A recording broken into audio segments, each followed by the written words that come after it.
Kerala model is the best model, and other states are discussing it. They started talking about one nation, one election.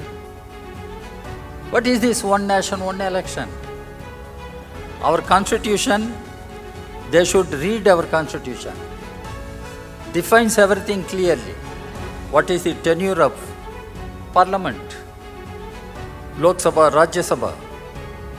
What is the tenure of state legislative assembly? You cannot expect simultaneous elections in all states. The government of the day, state should be questioned. That is the role of the judiciary.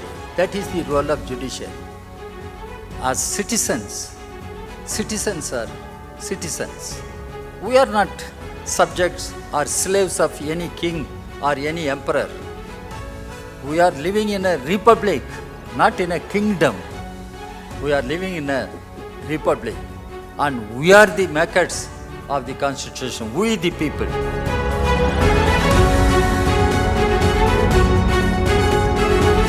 So friends, comrades, Kerala is a model for other states in our country. People may talk about this model, that model, but Kerala model is the best model, and other states are discussing it.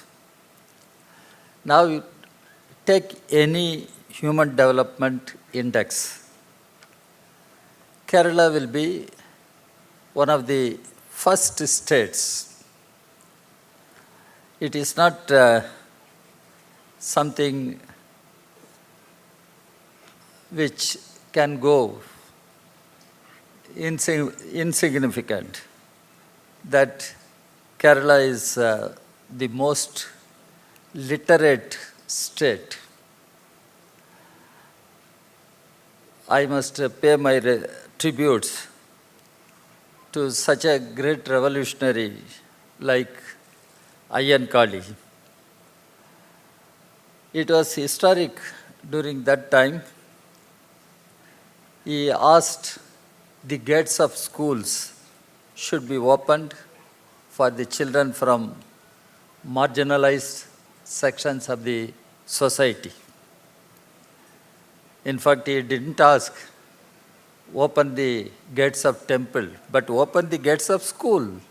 Our children must come and acquire the knowledge, education. If Kerala is number one state as far as literacy is concerned, we must give our due respects, tributes to person like Ayyan Kali.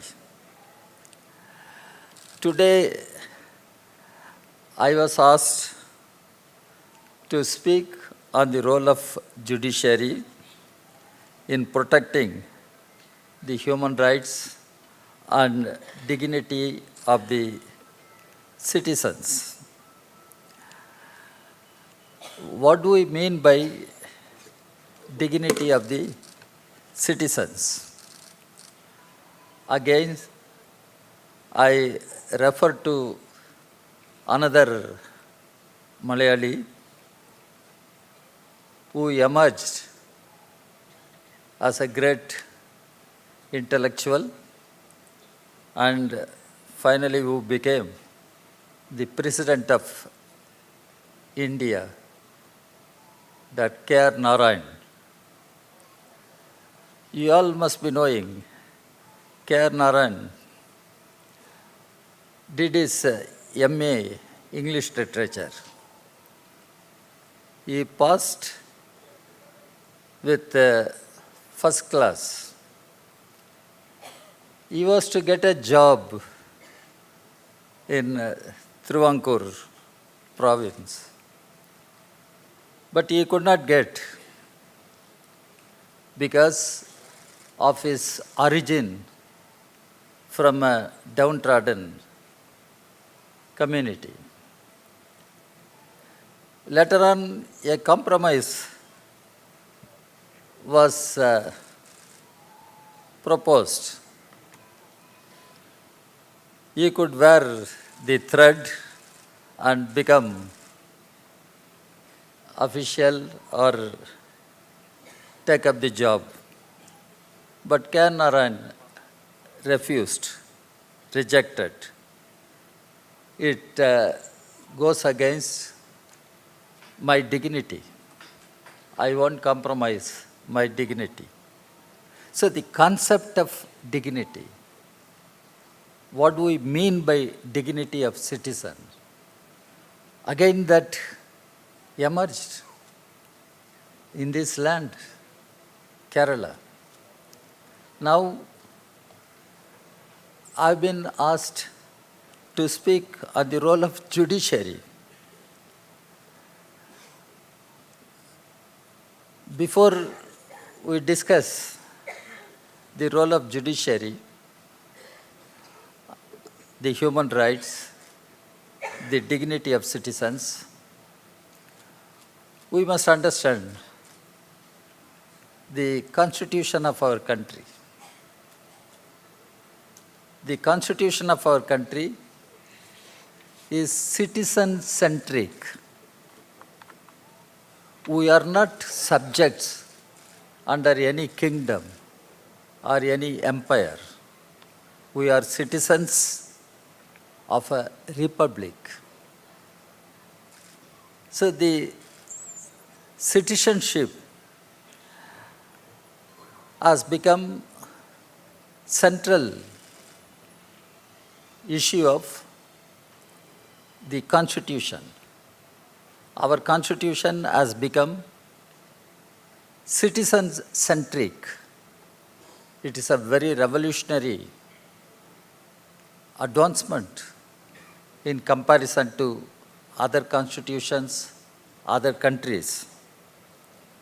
We have to again thank Dr. Ambedkar, the prime architect of the Constitution, and the galaxy of leaders who put their heads together to frame, to make our present Constitution.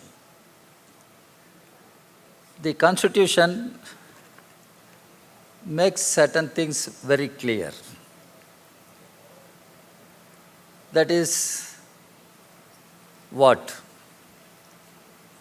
When Ambedkar was working laboriously to make the Constitution, it was a very tragic time. India won independence, but partition took place. India, Pakistan. And communal clashes took place. People on both sides were killed. When we won independence, Gandhi was not in Delhi. When Pandit Jawaharlal Nehru hoisted the tricolor flag, Gandhi was not there. He was in Naukali. Now it is part of Bangladesh. There he was walking in the midst of dead bodies, both Muslims, Hindus. He was walking. When people went and asked him, "What is your message for the independent India?" Gandhi said, "No message." He was so upset. Jawaharlal Nehru, hoisting the flag, making his speech, historic speech, he said, "India wakes up when the whole world is sleeping. We enter into a tryst with destiny." Nehru made that speech.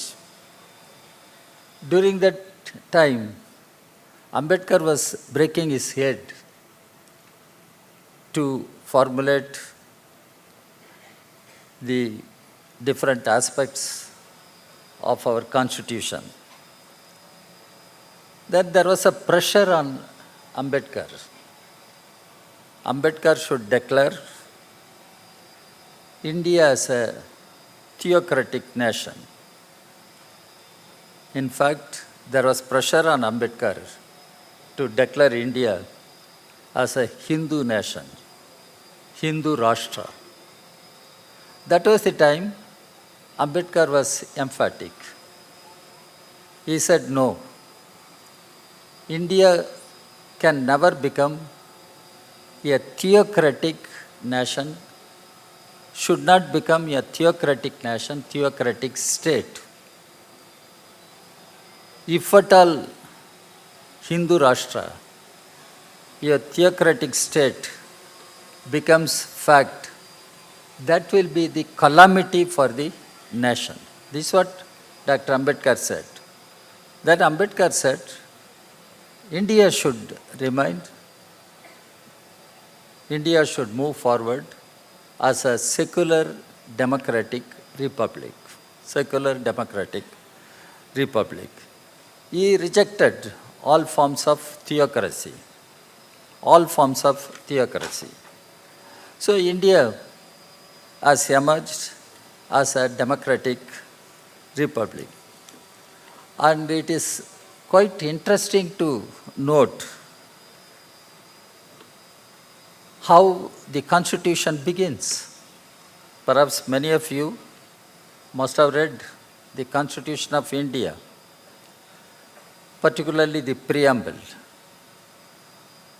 The preamble begins as we the people of India. We the people of India. It doesn't begin we the Hindus, or we the Muslims, or we the Christians, we the Buddhists. No. We the people of India. That's how the Constitution begins, the preamble.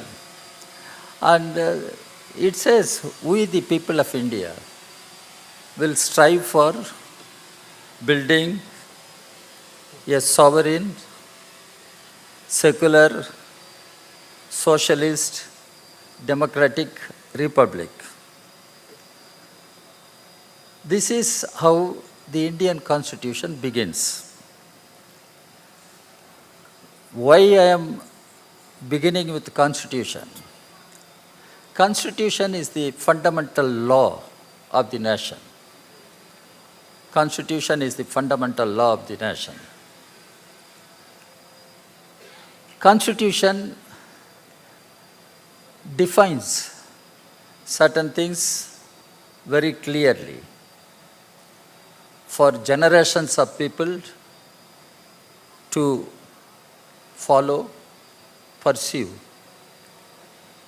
If at all India remains one nation with all its tremendous diversities, our Constitution gives light. It shows the path. Dr. Ambedkar and the leaders made it clear India should remain as a secular democratic republic. Now, what is happening? This secular democratic character of our republic is under attack. Is under attack. Who is attacking? Who is undermining? Who is debasing the values, the fundamental constitutional values of our secular democratic republic? You all must know. Who is dismantling the fundamental values of our Constitution? Who is pitting one community against other? we should think over as citizens. We should think over as citizens. Now this is first one. Constitution defines India as a secular democratic republic. But secular democracy is under attack today. Then the Constitution defines Indian state should be a welfare state. What we mean by welfare state? There, the framers of the Constitution have put everything in clear terms. That is, Indian state must ensure all means of livelihood to all citizens, men and women. I am quoting Constitution. Indian state shall ensure all means of livelihood to all citizens, men and women. All citizens. This is how our Constitution speaks. And our Constitution also speaks about wealth creation. People create wealth, but wealth shall not be concentrated in the hands of a few. The means of production must be with state. All these things have been said in the Constitution. Now, what is happening to that welfare character of Indian state? Why this unprecedented inequality? One side, you find the rich becoming richer, the corporates becoming more and more powerful, looting the resources of the nation, exploiting the people in every possible way. The result is, today, where do we stand? The International Hunger Index shows among 120 nations, what is India's position? 111. We are well below in comparison to some of our neighboring countries. We should know. Out of 120 countries, we are 119 as far as hunger index is concerned. It means what? The large number of hungry people live in India. But our Prime Minister claims he wants to come back to power for third term, and he wants to make India as the third largest economy in the world. If India has that potential to emerge as third largest economy, why large number of people are hungry, starving? Who should answer to this? Because the Indian state has not been working as a welfare state, ensuring all means of livelihood to the people. That is where the Constitution talks about right to live with dignity. Right to live with dignity. Indian citizens should have the right to live with dignity. So, right to live is a fundamental constitutional right. Not only that, that right to live must be with dignity. People should not go on begging.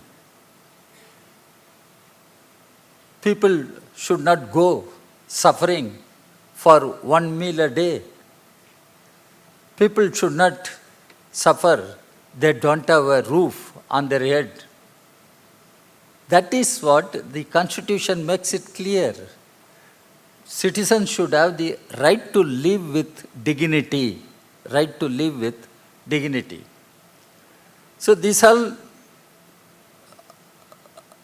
have been said in the Constitution.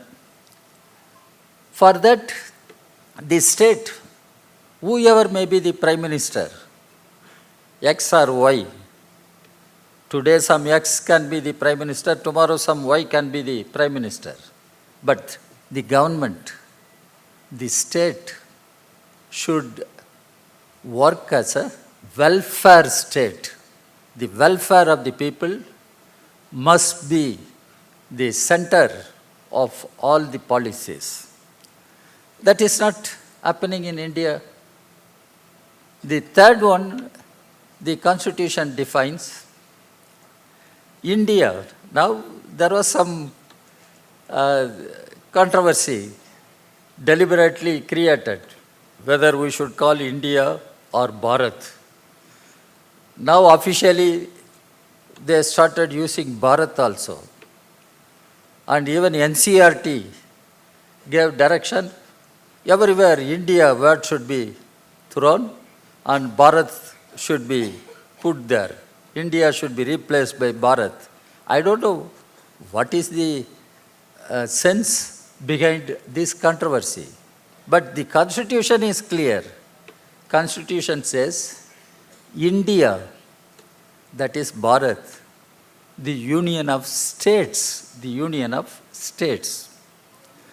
In fact, Dr. Ambedkar wrote a constitution even before the present constitution.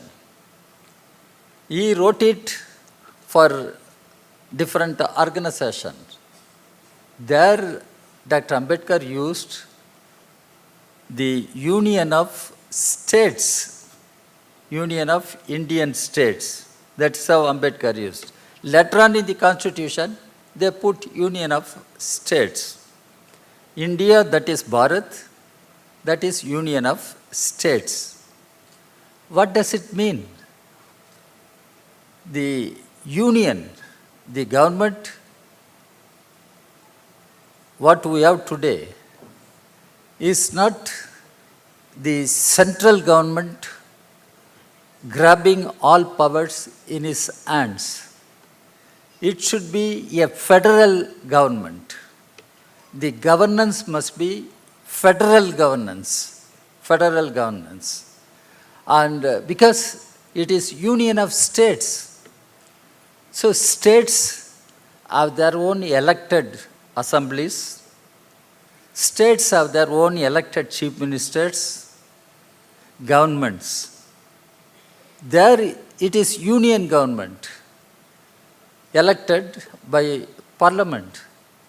That union government should understand how to govern country like ours as a federal one. Because federalism is the system of governance. But today what is happening? The state governments are demanding more powers, more political powers, more economic powers, more powers to provide good governance to their respective states. But we have a system so far. How long that will continue, we will have to wait and see. That is governors. Who are these governors? Who are these governors? Governors are appointed by the president. President appoints governors on the recommendations made by the union cabinet. Whichever party comes to power, that party makes recommendations. Finally, President has to give assent to that. That's how it is going on. Now these governors, they think they have every authority. And even people have started questioning whether we can use the word governor. How an individual becomes governor? There is an elected chief minister, elected government. How a person can be called as governor? Whether we need the post of governor, that itself has become a big question. Why should we need governor? And how governors conduct themselves? Governors are governors till they enjoy the pleasure of the president. How president allows the governors to act in their whimsical way.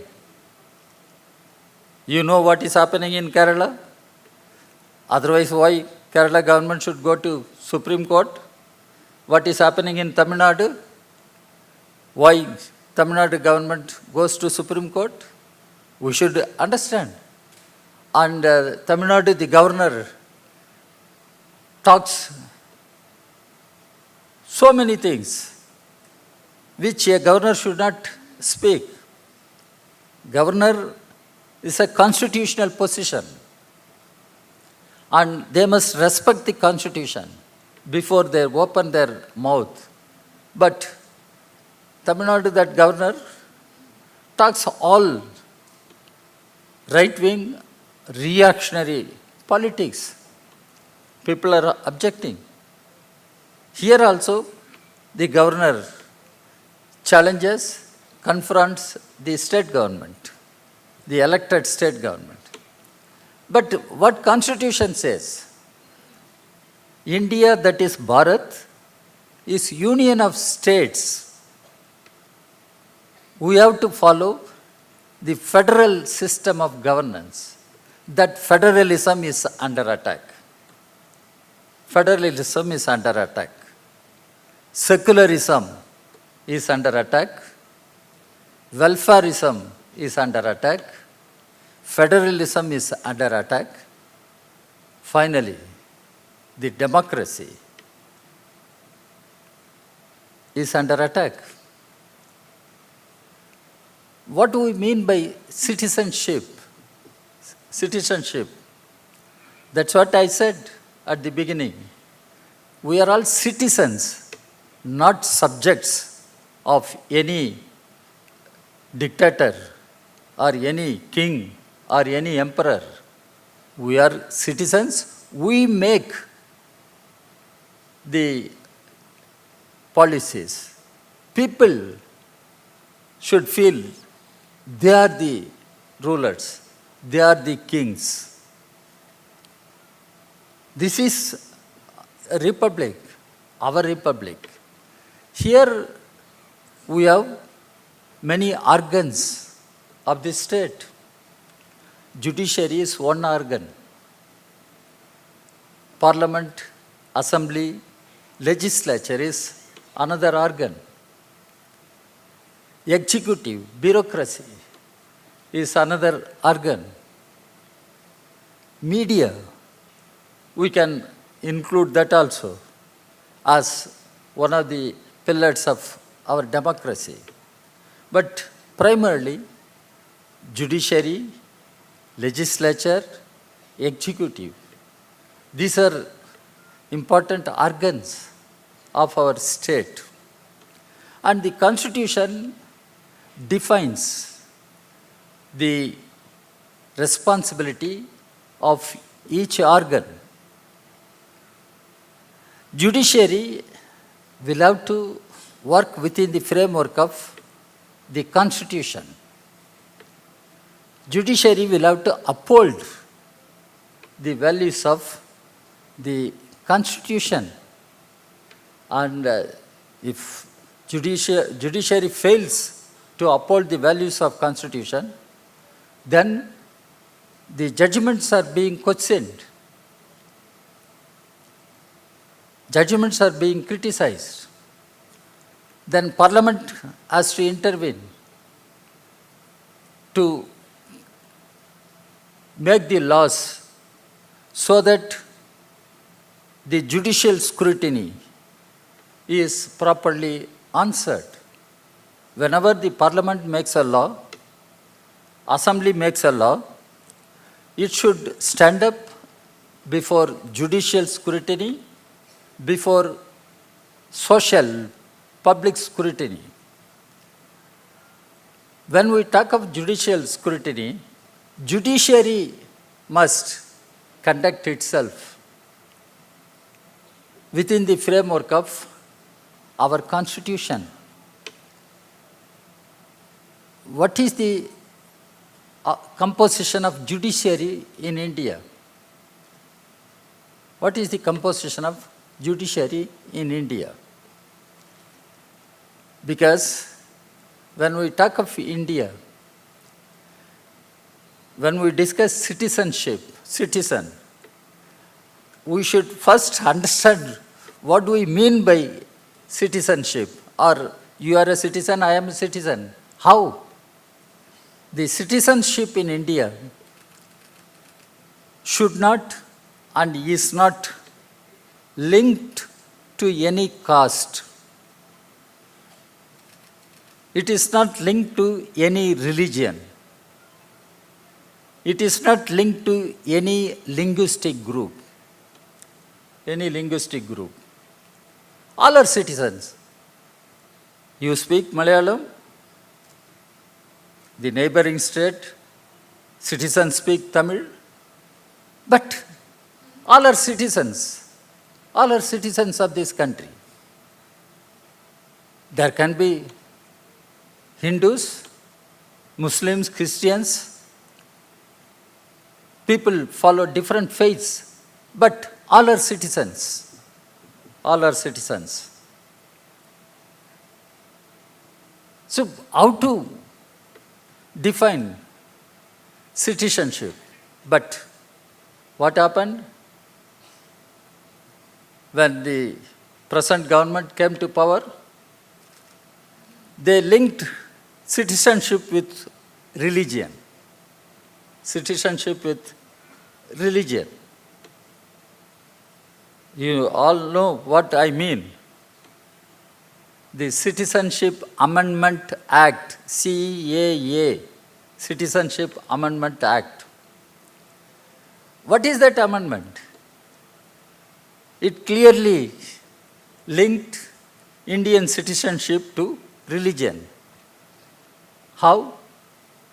If people, refugees, you treat them as refugees, all right, coming from Pakistan or Afghanistan or some other countries, if they are Hindus, Christians, Sikhs, they can have the citizenship in India. But if they are Muslims, no. That is how the CAA tried to link Indian citizenship with a religion. This was opposed. This was opposed because it is not our constitution. Our constitution doesn't link citizenship with any religion. Whatever may be the religion, all are citizens of this country. But the present government linked citizenship with one particular, to reject one particular religion. So that was opposed, and now so many people have been arrested. They are all in jail. More than 1,000 days, some people are in jail. But our judiciary is keeping quiet. Our judiciary should speak out suo motu why it is happening. Because the Citizenship Amendment Act is not in accordance with the Constitution. If that is so, judiciary should have questioned it. But judiciary is yet to question, judiciary is yet to release those people who opposed CAA. This we should understand. Now, the other thing is Gujarat, what happened? You all know Bilkis Bano, that case. Those who were accused and who were in prison, they were all released. Remission was given. They were all released. Judiciary did it. How judiciary could do such a thing? People are questioning. Now, the same thing, this LGBTQ, same-sex marriage. Judiciary rejected that idea, thrown the ball into the court of government. Now, look at our jails. Our jails. We have been talking about police reforms, jail reforms. When communist leader, Comrade Indrajit Gupta was Home Minister, he in fact spoke effectively and tried his best for police reforms, jail reforms. But nothing is happening. Today, under trials, in lakhs, they are in prison. No charge sheet, nothing. Under trials, under trials. Majority of these under trials are poor from marginalized sections. They have no money, they have no support to challenge the police version. They are in jail. And even on that, there is international comment. Indian jails, how Indian jails are there. Indian prisons are there. This we are listening. Then the laws like UAPA, Unlawful Activities Prevention Act. It was brought to Parliament. I was in the Parliament. I took part in the debate on that UAPA. Mr. Manmohan Singh was Prime Minister. He said left-wing extremism is the single biggest threat to internal security. Mr. P. Chidambaram was Home Minister. He only placed the UAPA draft in the Parliament. I did ask during the debate, how do you define left-wing extremism? We have differences with the so-called Naxalites or Maoists. We don't agree with their method of struggle. But at the same time, you all should understand, we all should understand, they are fighting against the government of the day. They are questioning the policies of the government of the day. So they are fighting the government. That's what they are doing. I don't agree with their method, but that is what they are doing. But I am asking you, there is a right-wing extremism in India. What is that right-wing extremism? It is communal fascism. These right-wing extremists try to rewrite Indian history. They try to redefine Indian nationhood.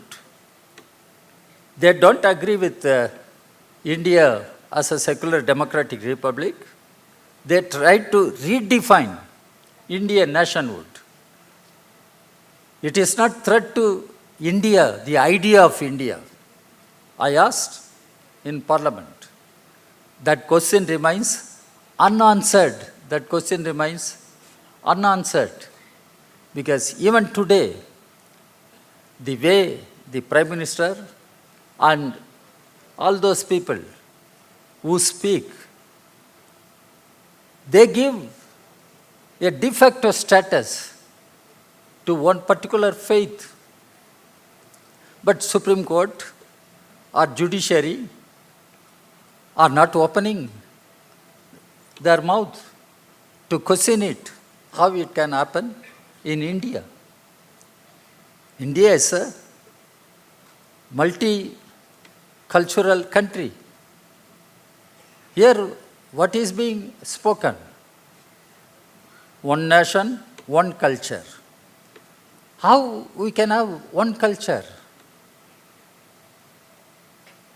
It is a country with multicultural composition.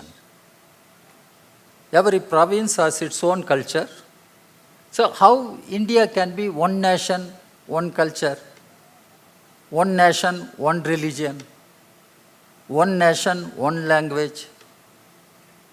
In politics, they keep talking about one nation, one tax. Finally, from Kerala to all states are asking, where is money to implement Mahatma Gandhi National Rural Employment Guarantee Act? Where is the money? In the name of one nation, one tax, GST is collected. What is the share to the state governments? State governments are questioning. Then now they started talking about one nation, one election. What is this one nation, one election? Our constitution, they should read our constitution. Defines everything clearly. What is the tenure of parliament? Lok Sabha, Rajya Sabha. What is the tenure of state legislative assembly? You cannot expect simultaneous elections in all states. Now, what happened to Kerala? We have the experience. 1957, the one-party rule across the country was broken in Kerala. A communist government was elected, but that was not allowed to continue. It was dismissed. But you can't keep a state under president's rule all the time. Now, that's what is happening in Jammu and Kashmir.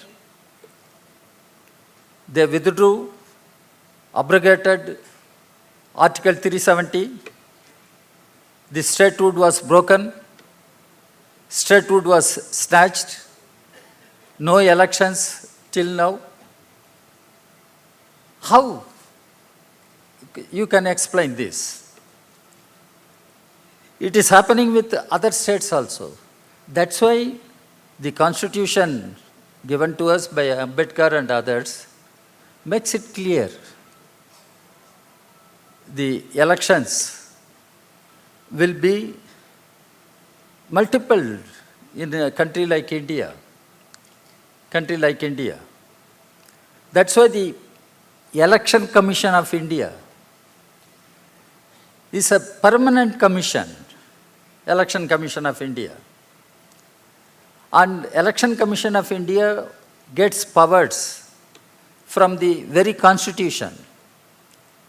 Election Commission of India should function as a neutral body to ensure free and fair elections, to ensure level playing field for all political parties. Now, the very election commission is being used by the party in power there, by the present government. It's One thing, Supreme Court questioned the appointment of election commissioners, how they are appointed. That all we should take note.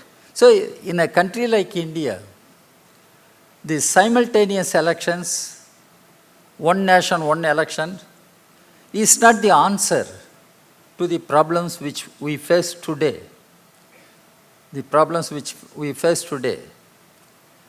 Elections must be free and fair.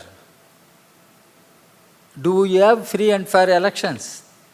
Now, a serious issue is being debated. What is that? Electoral bond. Suddenly, I got a letter from Election Commission of India. Before I left for Kerala, I got the letter. Election Commission wanted our reply within some 15 days, whether our party received electoral bond or not. I wrote one line, whatever you ask does not apply to our party.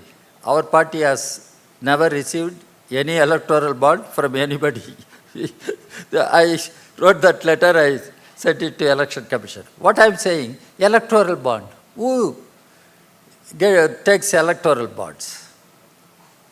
Which party received electoral bonds in a big way? Which party got money in such a way? It is BJP. Yeah, it is known to everybody. These are all in public domain. I am not using this to speak party politics, but we are discussing serious issues related to the role of judiciary. That's why I am raising this issue. Everybody knows it is BJP which took the electoral bonds and amassed huge money. The richest political party in the country is BJP. The electoral bonds was discussed in Parliament. That time Mr. Arun Jaitley was Finance Minister. I was in Parliament. We opposed the corporate funding of elections. We opposed the electoral bonds. Then Mr. Arun Jaitley gave many replies. The thing is, no transparency. You can't ask which corporate house gives what amount of money to a particular party. Whether Adani gives or Ambani gives, you cannot ask. It is secret. I asked Mr. Arun Jaitley, he was Finance Minister. You are not telling who has taken bank loans which remains as non-performing assets, NPA. Then Mr. Arun Jaitley said, no, there is a secrecy clause in Banking Act, so we cannot reveal the names. Then I said, All India Bank Employees Association has published a book giving all the names of defaulters. Why government cannot do? No answer. The electoral bond also, we opposed. Finally, it was brought as finance bill in Rajya Sabha. And it was sent back. It became an act. Now it is being questioned. It is being questioned. So the judiciary can play a big positive role in questioning the legislations passed by the Parliament, because the legislation passed by Parliament or Assembly must stand up judicial scrutiny. But judiciary should act within the framework of our Constitution. Judiciary should uphold the very Constitution. If judiciary doesn't do, then where is the hope for the people? In India, our people believe the last hope is judiciary. Everything has failed, finally let us go to court, whether court will give us justice or not. So judiciary is the last hope. Even if that last hope fails, then what happens?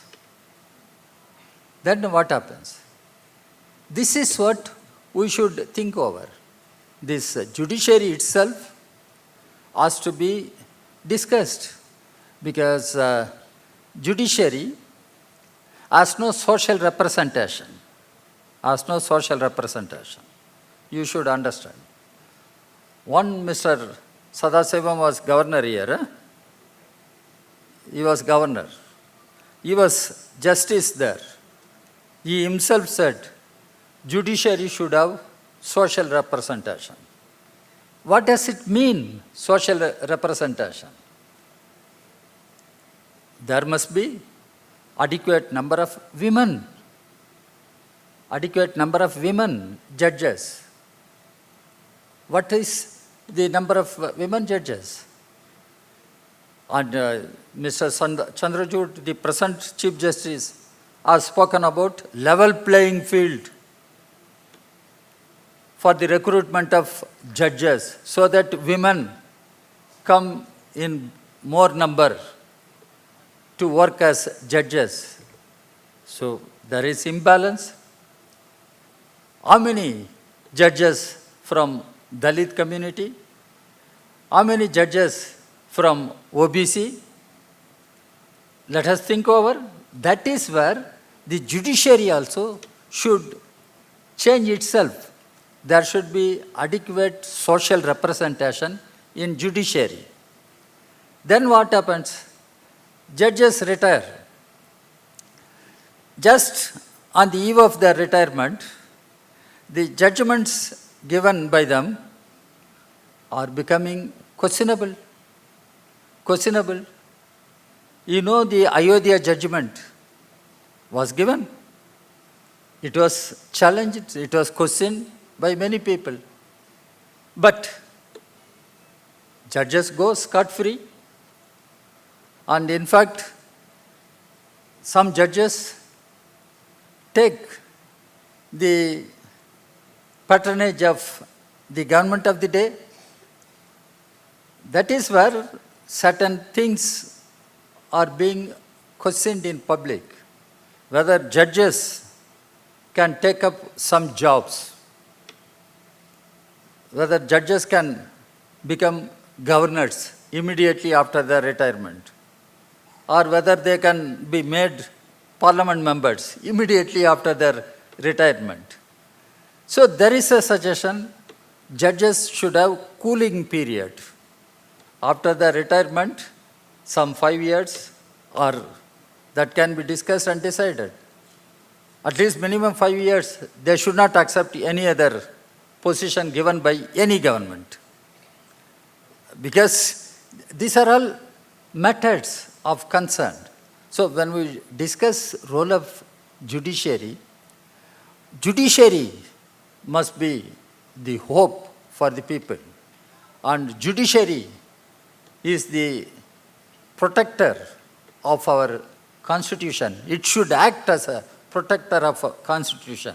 If I violate constitution, judiciary should question me. If the government violates constitution, judiciary should question. Mr. Modi violates constitution, judiciary should question. Mr. Raja violates constitution, judiciary let it question me. What is the problem? Finally, we are all citizens, and our guiding document is constitution. How can we violate the constitution? How can we violate the constitution? Now what is happening? Oh, this constitution itself should go. It should be thrown out. You know that who made that suggestion? The chief economic advisor to Mr. Modi. He has said this constitution lapsed. How long we can have this constitution? It should be thrown out. It should be replaced by something else. What is that something else? Now, many people from their side started talking about Manusmriti should be the constitution. What is Manusmriti? What is Manusmriti? The caste system should continue. That's what Manusmriti says. Caste system should continue. You are born as Brahmin, you continue to be Brahmin. You are born as an untouchable, you are untouchable. Don't ask anything else. Can we accept such a thing which perpetuates caste system, which perpetuates the caste inequality? That's why Ambedkar talked about annihilation of caste. Caste must be annihilated. Now some people think, oh, caste cannot be annihilated. Caste can be modified this way, that identity can be brought down. But it cannot be annihilated. How? Why? Why India should have caste system? Now Indians, if they go to Britain, they carry their caste. They are also caste problem in Britain. If they go to America, they carry caste, and there is a caste problem in America. And American state had to bring a law against caste oppression. So why this caste system? How can we accept? And Manusmriti perpetuates caste system. That is not only the issue. It perpetuates patriarchy. Patriarchy means what? Women are women. Women are women. They cannot be treated equally with men. Women are women. They cannot have equality with women. Gender equality cannot be accepted. Women are women. Why do you want to treat them equally with men? This is what Manusmriti says. So, perpetuating caste system, perpetuating patriarchy are the characteristics of this Manusmriti. Now people say the present constitution must be replaced by Manusmriti. And in the same way, why some people are rich, some people are poor? They say, all right, in your previous birth, you must have done this, done that, so you are suffering. So, you are suffering. Or something has been written on your head. Anything has been written on your head? I don't know. Only mothers can know, because she only sees when we are born as babies. Mother looks at your head properly. And this is how it is being preached in India. Something has written on your head, something you have done in your previous birth. All such rubbish things, irrational things are propagated in India. That is where the judiciary must be an outstanding institution which safeguards the constitution, which protects the rights of the citizens, and dignity of the citizens. The rights of the citizens means what? Not only to speak, to write. Yes, we need freedom, even to speak, even to write, even to express our thoughts. All right. But as citizens, we should have right to have education, health care, employment, housing, food. Who will guarantee this? Who will guarantee this? Constitution says people should have all means of livelihood. People should have all means of livelihood. But who fails to provide means of livelihood to our people?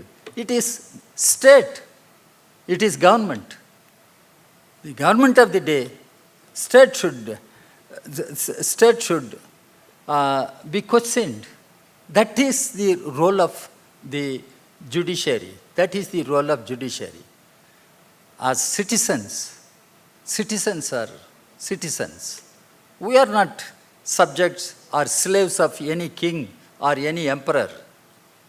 We are living in a republic, not in a kingdom. We are living in a republic. And we are the makers of the Constitution. We the people. We have given the Constitution to ourselves. And we the people, we are the builders of this nation. We the people, we are the builders of the secular democratic Republic of India. That we should understand. There we should keep our head high. As Tagore said, we should keep our head high and think we are the citizens. And judiciary has a role to protect the rights of citizens and dignity of citizens. Citizens cannot be treated as slaves. Citizens cannot be treated as poor, rich, lower caste, upper caste, Hindu or Muslim. No, all are citizens. All are equal. All should have liberty. All should have fraternity, as our Constitution says. That should be our understanding. Towards that goal, we all should work together. We all should see our nation progresses. And Kerala, when I said why Kerala, Kerala is a model. Again, I conclude referring to Narayan. It is Narayan who said, Mahatma Gandhi gave moral dimension to our freedom struggle. Moral dimension. Jawaharlal Nehru gave socialist dimension. And Ambedkar gave democratic social dimension to the freedom struggle. And if I continue Narayan's statement further, the communists gave and continue to give the moral ethical dimension. They continue to give the socialist dimension. They continue to give the democratic dimension to Indian society. And that is how the Indian society has to move forward and India has to move forward. With these words, I conclude and I thank for the organizers for inviting me for a wonderful meeting like this to share whatever thoughts we have freely without any restriction. So I thank all of you for listening to me, and I thank the State Legislative Assembly, the Speaker, and every organizer for inviting me for this function. Thank you very much.